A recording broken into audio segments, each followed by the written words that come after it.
හරියටම ඉංග්‍රීසි මුල සිට සරලව. ආයුබෝවන් යාළුවනේ 88 වෙනි පාඩමෙන් අද මම ඔයාලට අරගෙන ආවා තවත් අලුත් පාඩමක්. එහෙනම් අපි බලමු lesson number 88. මොකක්ද අද අපේ පාඩම? phrasal verbs. phrasal verbs. යුගල ක්‍රියාපද. යාළුවනේ මේ යුගල ක්‍රියාපද හරිම විශේෂයි. මොකද්ද මේකේ තියෙන විශේෂත්වය කියලා අද අපි කතා කරමු. හොඳයි. මම ඉංග්‍රීසි YouTube නාලිකාවෙන් මාව subscribe කරලා නැත්නම් අදම මාව subscribe කරන්න මුල සිටම සරලව හරියටම ඉංග්‍රීසි ඉගෙන ගන්න. phrasal verbs යුගල ක්‍රියාපද. යාළුවනේ අපි දන්නවා සාමාන්‍යයෙන් අපි ක්‍රියාපදයක් අපි භාවිතා කරන ක්‍රියාපදයක තියෙන වචන එකයි. මෙතනදී යුගල ක්‍රියාපද. යුගලයක් කියන්නේ අපි දන්නවා යුගලයක් කියන්නේ දෙකක්. එහෙනම් මෙතනදී අපි පාවිච්චි කරන්න වෙනවා වචන දෙකක්. සමහර අවස්ථාවල වචන තුනක් භාවිත වෙනවා. නමුත් අපි කතා කරන්නේ මෙතනදී වචන දෙකක් ගැන. නම් මේ විශේෂ ක්‍රියාපදවලදී අපි වචන දෙකක් භාවිතා කරනවා. මොනවද මේ වචන දෙක? ක්‍රියාපදයක් නිපාතයක් සමගත් ක්‍රියාපදයක් ක්‍රියා විශේෂණ පදයක් සමග. මේ phrasal verbs එහෙම නැත්නම් යුගල ක්‍රියාපදවල තියෙන විශේෂත්වය තමයි යාළුවනේ මෙතනදී තියෙන ක්‍රියාපදයට වඩා වෙනස් වූ ක්‍රියා අර්ථයක් අවසානයේදී අපිට ලබා දෙනවා. උදාහරණයක් විදිහට අපි බලමු. අපි සකස් කරගෙන තියෙනවා මෙතන verb plus preposition. ක්‍රියාපදේ සහ නිපාත පදේ එකතු වෙලා හැදෙන ආකාරය. put on. put කියන්නේ යාළුවනේ සාමාන්‍ය ක්‍රියාපදයක් විදිහට ගත්තාම put කියන එකේ අර්ථය වෙන්නේ තබනවා. put තියනවා කියන අර්ථය.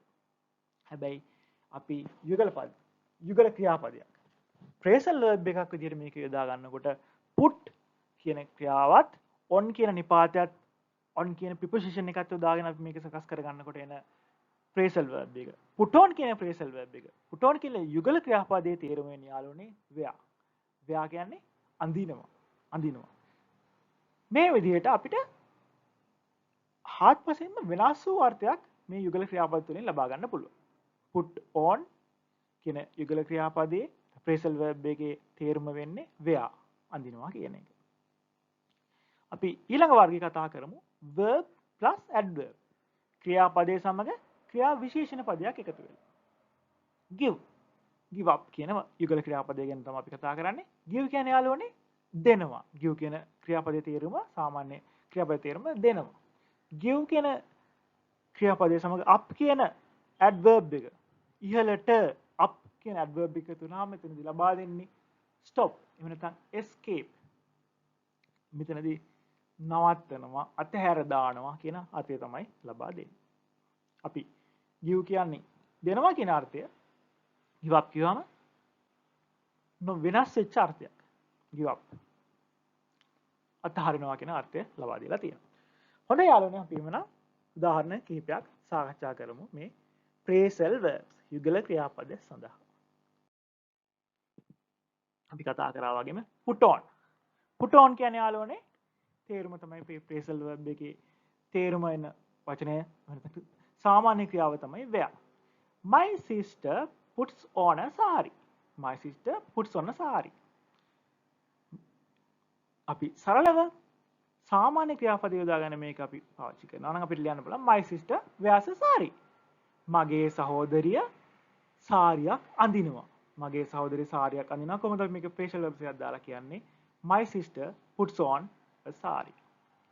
මෙතනදී විශේෂ අවස්ථාවක් මත තියන්නේ යාළුවනේ සාමාන්‍ය ක්‍රියාපදයේ ස්වරූපයටම මෙන්න මේ කියන phrasal verb එකේ verb කොටස අපේ subject එක අපේ ක්‍රියාව සිදු කරන්නා වූ පුද්ගලයා අනුව වෙනස් වෙනවා. my sister put නෙමෙයි my sister puts. my sister ඒක වචනේ තමයි මෙතන අපිට පාවිච්චි කරන්න වෙනවා. puts කියන s අකුරය යොදාගෙන මේක වචනෙට අදාළ ක්‍රියාපද. ඊළඟ එක බලමු අපි give up. give up කියන්නේ අතහරිනවා. එහෙම නැත්නම් නවත්තනවා. give up. අත්හැර දානවා. give up. Kamal stopped smoking. Kamal දුම් බීම නැවැත්තුවා. අපි සාමාන්‍ය සිංහලෙන් කියන කමල් දුම්බීම නැවැත්තුවේය. මෙන්න මේ වාක්‍ය අපි ෆ්‍රේසල් verb එක දාලා ලියන යාළුවනේ කොහොමද එන්නේ? කමල් මෙතනදී අපි give up කියලා නෙමෙයි ලියන්නේ කොහොමද? අතීත කාලයේ සිද්ධ වෙච්ච ක්‍රියාවක් නිසා අපි ලියන්නේ කමල් gave up smoking. මේ යාළුවනේ තවත් විශේෂයක් මෙතනදී පේනවා. give කියන ක්‍රියාවේ අපි gave කියන අතීත කාල ස්වරූපය යොදාගත්තා. ඒ වගේම මෙතනදී smoking දුම්බීම ස්මෝක් කියන ක්‍රියාපදයෙන් තමයි මේ ස්මෝකින් කියන නාම පදයක් බවට මේ ස්මෝකින් කියන ක්‍රියාපදයෙන් ස්මෝක් කියන ක්‍රියාපදයෙන් ස්මෝකින් කියන එක නාම පදයක් විදිහට තමයි මෙතන අපි යොදාගෙන තියෙන්නේ. දුම්බීම නැවැත්තුවා. Kamal දුම්බීම නැවැත්තුවා. Kamal gave up smoking. හොඳයි අපි දෙකක් කතා කරා. put on give up. තවදුරටත් අපි බලමු bring up. bring up. bring up කියන ෆ්‍රේසල් verb එකේ තේරුම වෙන්නේ යාළුවනේ educate.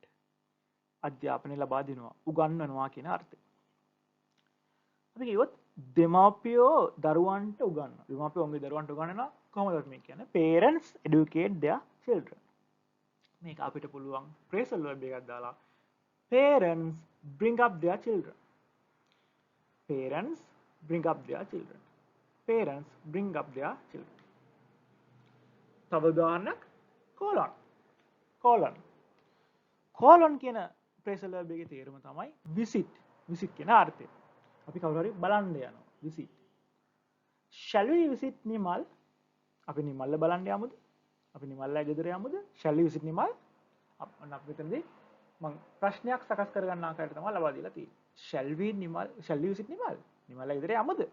ඔක අපිට පුළුවන් ෆ්‍රේසල් verb එක පාවිච්චි කරලා. shall we call on Nimal? shall we call on Nimal? shall we call on Nimal? ඔන්න ඔය විදිහට අපිට ෆ්‍රේසල් verb එක භාවිතා කරලා කියන්න. අපි ඊළඟට බලමු catch up. catch up. catch up කියන ෆ්‍රේසල් verb එකේ තේරුම වෙන්නේ යාළුවනේ reach. යම් කිසි දෙයකට ළඟා වෙනවා. යම් කිසි කෙනෙක් වෙත ළඟා වෙනවා කියන එක. catch කියන්නේ අල්ලනවා. ඒතර අපිට තේරෙනවා මෙතනදී සාමාන්‍ය ක්‍රියාවට වඩා වෙනස් වූ ක්‍රියාර්ථයක් තමයි අන්තයේදී අපිට ලැබිලා තියෙන්නේ. බලමු අපි වාක්‍යය I will never reach Mr. Nishantha. I will never reach Mr. Nishantha. මට Mr. නිශාන්තගේ තැනට ලන්න බෑ.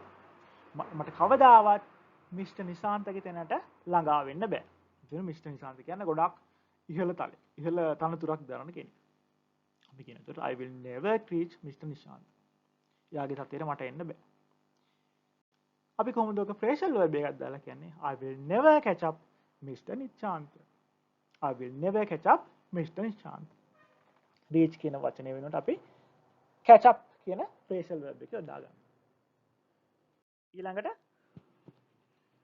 තවත් ලස්සන ෆ්‍රේසල් verb එකක් look after. look after.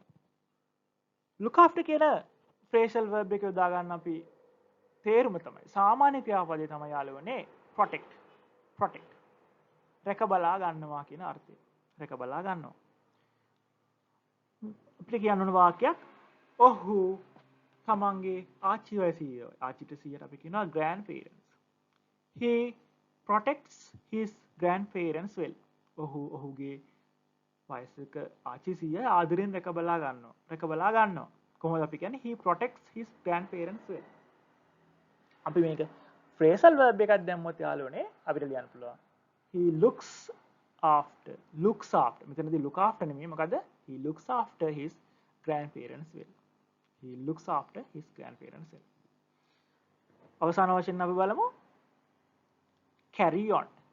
carry on කියන ෆ්‍රේසල් verb එක අපි පාවිච්චි කරන යාළුවනේ continue කියන තේරුම ලබා ගැනීම සඳහා. continue කියන්නේ යම් කිසි දෙයක් අපි දිගටම කරගෙන යනවා. Sunil will not be able to continue his work. Sunil ඔහුගේ ක්‍රියාව දිගටම කරගෙන යන්නට නොහැකි වේවි. Will not be able to continue his work. මෙතනදී අපි will not be able. able කියන වාක්‍ය රටාව මම කලින් කියලා දීලා තියෙනවා. මෙන්න මේ වාක්‍ය රටාව අපි මෙතනදී යොදාගෙන තියෙනවා. Sunil will not be able to continue his work. සුනිල්ට ඔහුගේ ක්‍රියාව දිගටම කරගෙන යන්න බැරි වේවි. දිගටම කරගෙන යනවා. continue. මෙන්න මේ continue කියන verb එක continue කියන ක්‍රියාව වෙනුවට යාළුවනේ අපි යොදා ගන්නවා මොකද්ද carry on කියන phrasal verb එක. දැන් බලන්න කොහොමද අපි වාක්‍ය කියන්නේ Sunil will not be able to carry on his work. continue කියන එක වෙනුවට අපි පාවිච්චි කරා carry on. Sunil will not be able to carry on his work. හොඳයි. එහෙමනම් අද පාඩම තුල අපි කතා කරේ phrasal verbs ගැන. එහෙමනම් හරියටම ඉංග්‍රීසි මූල සිට සරලව ඉගෙන ගන්න මාත් එක්ක එකතු වෙන්න. මම ඉංග්‍රීසි YouTube නාලිකාවෙන් ඉංග්‍රීසි ඉගෙන ගන්න මාව subscribe කරන්න. Thank you.